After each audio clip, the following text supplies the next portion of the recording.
Let me take the time, I know you like when I describe it.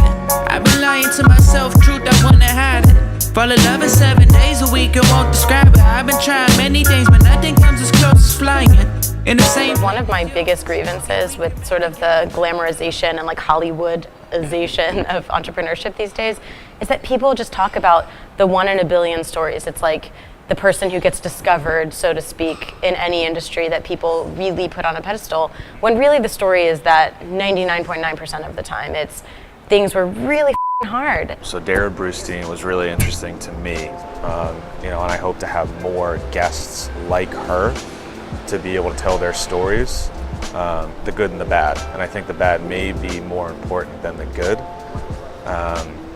because it's just not easy. Right? Like if you want to have success in any field, it doesn't matter. It doesn't even matter if it's business.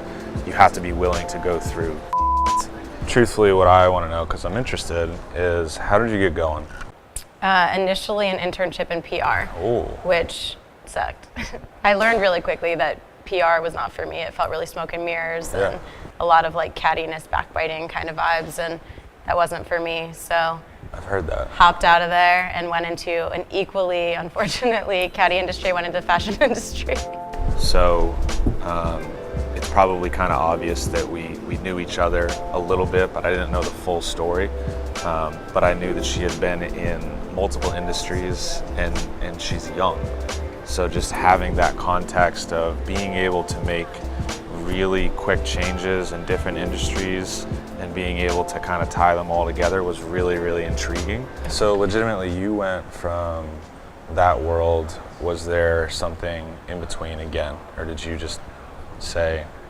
Oh man, there was so much something in between. Was there really? Yeah, I looked from the outside like I was floundering for a long time. I spent a lot of time doing different things.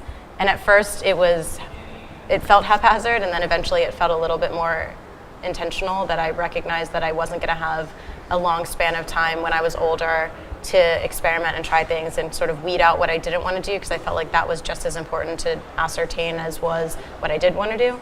So I did everything from with someone's personal assistant and did so many odd jobs with her, from ripping out drywall and carpeting and doing electrical work in I feel you. I've rehabs, been there. which I was awesome because I really love real estate and learned that I don't want to actually physically do the rehabbing, to writing copy for her website and selling products that she had, to going and doing inside sales for the fashion industry, or working retail, or went and worked just around the corner for a high-end audio video company selling home theater and automation systems. And just none of them were a fit, and each time I went into one and I gave it my heart and soul, they kept peeling back on me my time and my hours, because at that point we were right at the beginning of the recession. And it just kept feeling more and more real to me that if I could give this much to someone else and they felt no loyalty to me, that I should probably just take it outside and do it on my own. So at that point, it was really a matter of what was the thing going to be that I was going to do on my own. Wow. That's so, from my side, basically you did it 3, 4, 5, 6 times. I had one where it was like basically just a hard rug ripped out from under your feet. Yeah. Oh, just you work for years and years and years, and boom. So when did you start your first? So it was February of 2009. Yep. And I was lucky because I didn't have the confidence to do something on my own at the time. And I have a twin brother who obviously I've known for my entire existence. And I think there's something to being a twin, especially an opposite sex twin, where we have completely opposite skill sets. Yeah. So he came to me and said, I'm starting this business in the credit card processing industry. Do you want to get involved? And I said, hell no. That sounds tremendously boring and unsexy. I've just spent years in these sexy industries. How dare you imply that I would be interested in that? Never. Fast forward, he was in San Diego at the time. My parents said, go kind of shadow it, see what he's up to. And I thought, trip to San Diego. Why not? I'm not working, I'm unemployed. So I went into San Diego and played devil's advocate with the fledgling company that he started at the time, and came back to Atlanta and just thought, I have nothing to lose, and this is significantly more stable and less with the trends than the fashion world that I was in before. And just figured, why not? At the end of the day, it aligned with my values, which was that I wanted to help people and that I knew that I could bring some sort of service that was going to really help the bottom line of these businesses. And I could relate to that then as a beginning entrepreneur myself. Yeah. So just thought, why not? So I got started, and now 7.5 years later, we're still at it. Right, totally. Okay, so that makes a lot of sense now for me. When did you start the 40 under 40 and the 40 over 40? Because there was a gap, right? Yep. Yeah, so started Network Under 40 in 2011. Okay. Went to college in Atlanta, and a bunch of friends a couple years out started saying it's really hard to make friends after college. Like, how awkward is it to go to a bar and be like, hey girl, you seem fun, like let's be friends.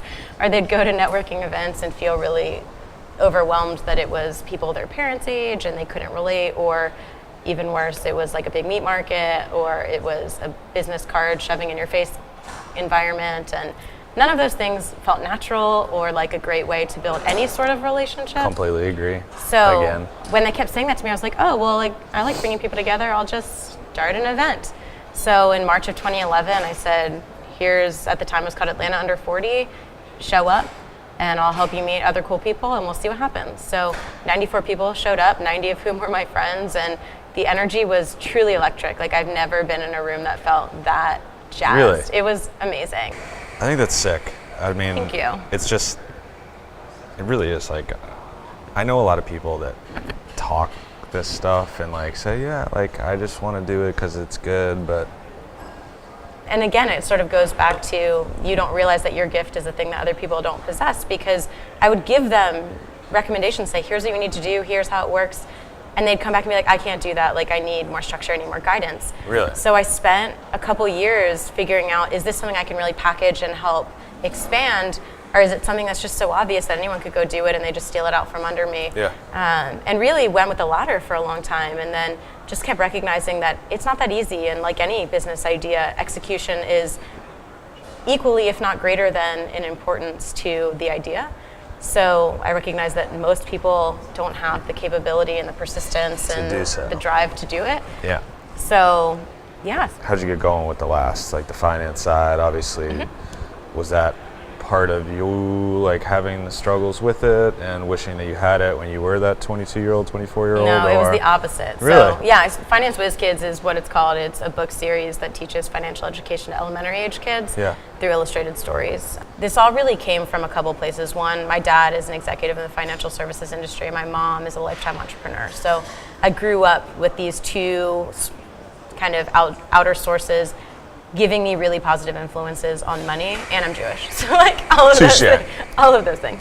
So all of that together sort of created this environment for me where I had a lot of respect for money and understood that responsibility and money are really interconnected, and that money is a tool to freedom and choice, and not necessarily other things that it's presented as like you just get it and spend it and do whatever you want with it, and like music video style, whatever. So I went off to Emory, and I'm around all these like really wealthy people, and 90% of them had no idea what to do with their money when they got out of school. They were making six figures, living paycheck to paycheck, and having expense accounts, and I'm thinking, what are you spending your money on? Like, where is it actually going? And at that time, it started to become more and more clear to me. My friends were coming to me and saying, how do you have no debt except for like your house and your car, and you're making 1/3 of what we were making at the time? And I was like, what's going on? And then at that point, we were 2 years before the recession when we graduated, and then going into the recession in 2008, I started to see this wasn't just my friends, this was really a global phenomenon or issue. So I started doing research and saw that there weren't resources that existed for young people, even though studies say that kids start learning about money as early as age 3. And I'm thinking, okay, well, if parents don't know what they're doing and they're modeling poor behavior, then kids are learning by default bad choices and bad patterns. And then there's nothing that's sort of intervening and helping them to make better choices, so we're just going to replicate this pattern. So I thought, you know what, I'm just going to write and see what happens. So literally I sat down one day and 6 stories came out in the course of an hour. All the characters came to me and all the different lessons just fell out. And I thought, okay, I guess I'm writing 6 kids' books. So it took me 3 years from that day to publish the first one. Like, that was an arduous process. I've seen it. But I've published one, haven't published any more yet, but they exist. And yeah, they're out there. I wish we could have done something more in her element instead of just kind of sitting and chatting and whatever, but it is what it is. I think that the information that she was kind of able to just organically emit is really useful, and I think it's something that young women that are looking to get into business should listen to. Did you focus on anything specifically right out of the gate, you? In the business? In that, I mean, specifically? so many, like how to get a fucking first customer. But like, for me, it was always relationships. So I knew that if I went in the community and developed relationships with people who could be positive centers of influence, that would pay dividends in multiples. But at the end of the day, for me, it was never just about what can I do. I remember saying to my brother from day one, it's going to take me a while to grow this, because he did operations and I did business development. But give me time and you'll see the tides shift. And the reason that I said that was not only do relationships take time, but I come from the place of believing that you have to give before you receive, and that you shouldn't give with the expectation of receiving. So when I would go into environments like a chamber of commerce or wherever I'd go, I'd genuinely get to know other people and figure out what are their goals and how do I help advance those, and ask for nothing. And then naturally, I think there's sort of this karmic retribution in a positive way that things come back to you. But I never expected it. I never asked for it in a one-to-one sort of reciprocity-based mentality. And now I'm a living example of the fact that that works. And it wins. Yeah, every it does. time. I mean, I always talk about Adam Grant's book, Give and Take. If you haven't read it, it's a great book because it does. I'm just learning how to read, actually. It's great. You and Matt, gosh, you unbelievable. guys, it should be a part of like your onboarding process. Can you read? Yeah, can you read? Adam talks about these studies he did about givers, matchers, and takers in relationships, and through an elongated study, he observed and found data that givers always come out on top. Even though in the short game, matchers and takers appear to be the winner. In the long term, it's always givers. It's such a hard thing for so many people to get.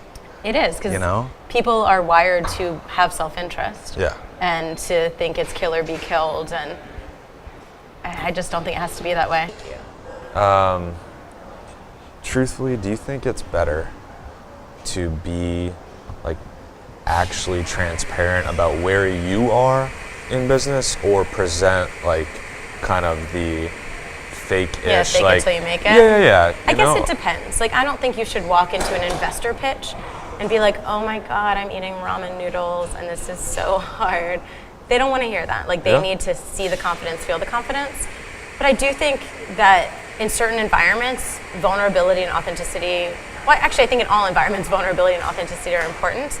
But I think in some more than others, it's really important to be clear about that. Like in peer groups or with people you trust, and not just put on this varnish or facade of everything is great, because that's going to wear down and you're going to feel like you have to keep up with that.